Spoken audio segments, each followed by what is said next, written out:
आज पनि फेरि हामीले च्याउको तरकारी बनाएर खायौँ। यस्तो टेबुललाई मैले सफा गरेर यस्तो बनाएकी छु। सो साथीहरू, त्योभन्दा पहिला स्वागत छ हजुरहरूलाई मेरो आजको मिनी भ्लगमा। आयो हजुरहरू सबैजना सन्चै हुनुहुन्छ होला, म पनि एकदमै सन्चै छु। मेरो दिनको सुरुवात हुन्छ पसल गएर बसिरहेको थिएँ। मम्मीले त्यतिकै बेला च्याउ लिएर आउनुभयो। कहाँदेखि च्याउ भेटाउनु भयो। च्याउ भेटाइसकेपछि कुदेर मलाई लिएर आउनु भएको के मम्मीले मलाई मनपर्छ भन्ने थाहा छ नि त मम्मीले। अनि सो त्यसैले फटाफट लिएर च्याउ दिनुभयो। त्यसपछि म र लाले भाइ भएर फटाफट लाग्यौँ च्याउ केलाउनुतिर। च्याउ केलाइसकेपछि म पखाल पुखाल पारेर म च्याउ पकाउनेतिर लागेँ। अनि फटाफट च्याउ बनाउँदै थिएँ। च्याउ नपुग्ला कि दिदी अनि अलिकति चाउचाउ पनि थप्नु न भनेर भने भाइले। अनि त्यसैले 2 प्याकेट चाउचाउ पनि थपेँ। अनि त्यसपछि अलिकति पानी हालेर भकभक पकाइदिएको। यस्तो मिठो हुन्छ। यसरी पकायो भने एकैछिनमा हाम्रो च्याउ र चाउचाउको तरकारी रेडी हुन्छ। अनि त्यसपछि लगेर हामी फटाफट घरसँग गम कि गम खान्छौँ। अनि त्यसपछि म जान्छु फटाफट बजारतिर। बजार गएर मेरो अलिअलि सामान ल्याउनु पर्ने थियो क्या, किनकि हिजोदेखि हाम्रो घरको प्लास्टरको काम सुरु भइरहेको छ नि त। भित्ता कोठाहरूमा अलि अँध्यारो भएको भएर त्यहाँनिर चाहिँ नदेख्ने भयो। त्यसको लागि चाहिँ ठुलो बत्ती ल्याउनु पर्ने भयो। अनि त्यसको लागि चाहिँ म बजार गएर कार्की मल सेन्टर चाहिँ बत्ती सट्टी लिएर अनि फटाफट घर आएँ। घर आएर बत्ती दिएँ। उहाँले बत्ती जलाएर यहाँ कामसाम गरिराख्नु भएको छ।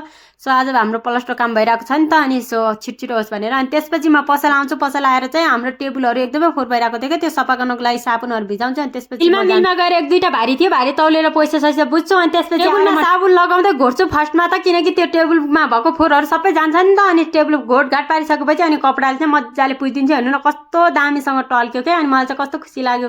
त्यसपछि अनि यतापट्टि किचन ऱ्याक पनि त्यस्तै फोहोर भइरहेको थियो क्या। अस्तिदेखि नै सफा गर्न पाइरहेको थिइनँ म, बिजी भएर। अनि सो आज चाहिँ फटाफट मैले पनि त्यसलाई पनि मजाले त्यो घोट्नेले यस्तो मजाले साबुन लगाएर भाँडा धुने साबुनले मजाले घोटेँ। लास्टमा चाहिँ यस्तो बबाल देखेको थियो नि साथी। र घोट्दा हेर्नु न यहाँनिर ग्यास बाल्ने ठाउँमा त कसरी कालो भइहाल्छ क्या। त्यसपछि मैले पुछपाछ पारिसकेपछि यस्तो दामी देखिरहेको थियो किचन टेबल पनि। अनि त्यसपछि रह्यो बाँकी ऱ्याक, अगाडिको ऱ्याक पनि हाम्रो त्यो उक्किरहेको छ क्या। अब नयाँ ऱ्याक बनाउनु पर्ने छ नि त पछि नयाँ घरको लागि। सो अहिलेको लागि चाहिँ यही काम चला भनेर यतिकै काम चलाइरहेको छ। अनि त्यसको लागि चाहिँ अनि त्यो पनि घोटघाट पारेर अनि पुछपाछ पारेँ मैले। सो साथीहरू, आजको दिन चाहिँ मेरो यस्तै भयो। अहिलेसम्म भिडियो दिनुभएकोमा धेरै